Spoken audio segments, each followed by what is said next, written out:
Good morning. সকাল সকাল চলে এসেছি আমার ছাদ বাগানে ফুল তোলার উদ্দেশ্যে। এই যে দেখো, তার জন্য আমি একটা প্লেট আর একটা কাঁচি নিয়ে চলে এসেছি।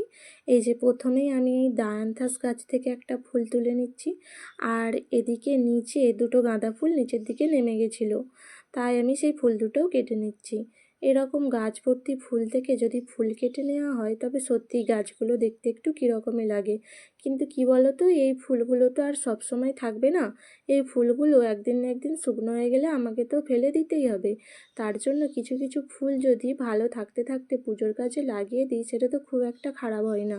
আর এরকম নিজেদের হাতে লাগানো গাছ থেকে যদি ফুল তুলে ঠাকুরকে পুজো করা হয় তাহলে বেশ ভালোই লাগে। আর এই ফুলগুলো কিন্তু আমি এক জায়গা থেকেই কাটবো না, কারণ এক জায়গা থেকে কাটলে আরও দেখতে বেশি বাজে লাগবে। ওই জন্য আমি পাশ পাশ থেকে তুলে নিচ্ছি। এই যে দেখো, এইখানে একটা হলুদ মাঝারি সাইজের এই যে জবা ফুল হয়েছিল, সেই জবা ফুলটাও আমি তুলে নিচ্ছি।